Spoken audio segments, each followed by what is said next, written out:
Ya, tadi saya menanyakan mengenai anggaran pariwisata ya. Kenapa? Karena Pak Jokowi sudah menyampaikan bahwa kita harus mempercepat ya untuk pariwisata mendapatkan devisa karena itu yang paling mudah. Barangnya udah ada, tinggal datengin orang kan gitu ya. Nah, juga kalau kita lihat anggarannya tidak terlalu besar ya, padahal 10 destinasi ingin dijadikan yang utama, kemudian 150 negara juga udah bebas visa gitu. Apa komentarnya Mas Justinus? Ya, saya sepakat. Memang menurut saya ini cermin dari lagi-lagi koordinasi yang kurang baik ya. Antar sektor belum bersinergi. Ada lagi juga asimetri antara pusat daerah dan antar kementerian lembaga. Ya. Terlebih lagi konteks politik pencitraan ini kan masing-masing berlomba-lomba ingin mendapatkan kredit gitu ya. Betul. Tanpa melihat pada satu outcome yang sama. Nah, kalau menurut saya ada dua hal setidaknya. Yang pertama saya sepakat ini kan bagian dari social entrepreneurship sebenarnya. Bagaimana inisiatif warga itu ditumbuhkan. Sekarang ini paradigmanya masih modal yang mendatangi daerah itu. Kayak misalnya di Danau Toba gitu misalnya. Sudah dibuatkan bandara. Tetapi ternyata wisatawan yang ke sana masih kesulitan mendapatkan air panas untuk mandi misalnya. Itu juga ada problem. Nah, ini mengubah kultur masyarakat dari paradigma kebutuhan sendiri menjadi melayani orang lain. Ini juga penting. Nah, kalau ini ditingkatkan, difasilitasi. Masalah budaya ya, masalah budaya. Ini juga kan kalau kayak di Bali gitu semua orang tuh rasanya kalau sama wisatawan itu udah serasa kita kan sebagai sudah punya model Bali, Betul. tinggal diduplikasi sebenarnya. Nah, pendekatan sosial budaya ini penting. Yang kedua infrastrukturnya ya, menurut saya. Kita punya destinasi, tapi kita lihat saja Jakarta ke Raja Ampat itu lebih mahal dibanding kita ke Singapura, ke Jepang gitu misalnya dari sisi transportasi. Padahal bagus tempatnya bagus. Nah, ini juga akan menjadi kendala. Apalagi menurut saya integrasinya kan belum terjadi. Di Indonesia itu kalau wisatawan mengambil paket antar daerah mahal sekali. Betul, betul. Nah, ini yang menurut saya juga perlu dipikirkan. Jangan hanya kita melihat destinasi yang sudah given itu, tapi lebih-lebih pada bagaimana integrasi akan menciptakan efisiensi sehingga wisatawan itu akan compare dengan biaya berapa saya ke Indonesia dan dengan biaya berapa saya ke negara lain. Betul, betul. Itu menarik ya. Ada yang mau dikomentarin Mas? Kalau saya sih ngelihatnya gini, dalam waktu dekat apa yang bisa dilakukan secara cepat, yaitu kita ngelihat kapasitas nasional kita. Mana daerah-daerah yang sudah tersedia akomodasinya, hotelnya segala macam. Katakanlah Jogja, Banyuwangi, kita lihat saja nih. Terus yang kedua, yang jangan kita lupakan adalah kita mesti melihat value chain. Nah, value chain di wisata nomor satu paling penting ada airlines. Betul. National hotel. National Airline. Jadi bagaimana kita mensubsidi national airline kita untuk bisa membawa penumpang istilahnya tuh masuk ke Indonesia. Contohnya saya lihat di Sulawesi Utara. Salah satu perusahaan nasional airline, saya bukan punya BUMN, itu bisa katakanlah membawa istilahnya wisatawan dari Tiongkok ke sini. Dia buka rute-rute yang unkonvensional. Dari Chongqing dia masuk. Paling tinggi kan dari sekarang. Iya kan Cina kan ini sebetulnya kapasitasnya besar kan. Dia buka Chongqing langsung ke Manado. Dia buka juga Wuhan ke Manado. Nah, ini sebetulnya motor penggeraknya, tapi sayangnya kan penanganan termasuk melihat value chain ini, airlines ini kan nggak kita tahu lah Garuda kita sekarang lagi gimana gitu kan. Tapi harusnya ada terobosan di situ.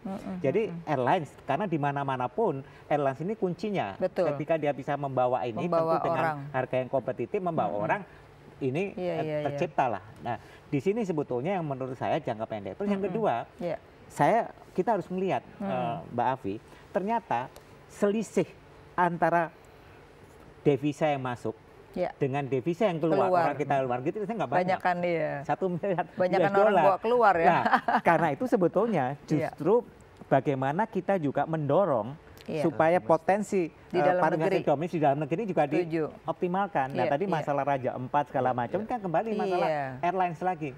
Jadi kalau menurut saya kalau kita lihat kita harus melihat dari pendekatan value chain. Sayangnya sekarang masing-masing ini bekerja sendiri-sendiri. Nah, itu yang saya bilang tadi. Jadi sini pemerintah bisa membuat suatu sebagai holistik lah antara transportasi, kemudian akomodasi ya. Bahkan sekarang kalau saya lihat di beberapa desa MCK-nya sudah diperbaiki oleh pemerintahnya supaya orang mau nginep di tempat masyarakat. Misalkan itu membuat masyarakat menjadi hidup, Pak, gitu loh. Nah, mungkin promosinya nih, promosi pemerintah secara negara ya. Kalau kita lihat kan Malaysia, kemudian Korea itu pemerintahnya ikut campur dalam mempromosikan gitu loh. Gimana?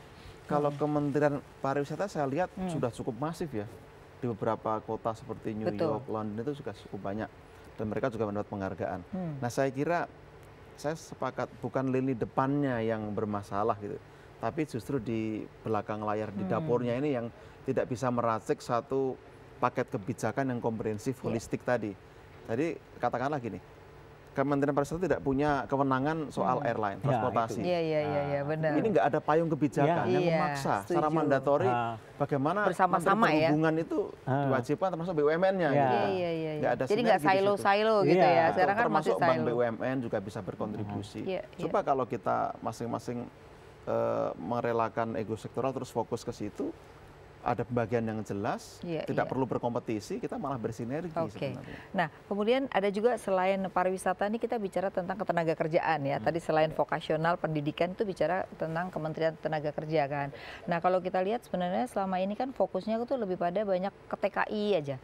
Lalu aturan-aturan yang sebenarnya lingkungan udah berubah nih. Dimana kalau kita lihat sekarang itu justru sektor formalnya makin turun ke informal. Bukan berarti ekonominya jelek loh, tapi sekarang memungkinkan dengan digital itu orang bekerja sendiri, tidak perlu punya PT.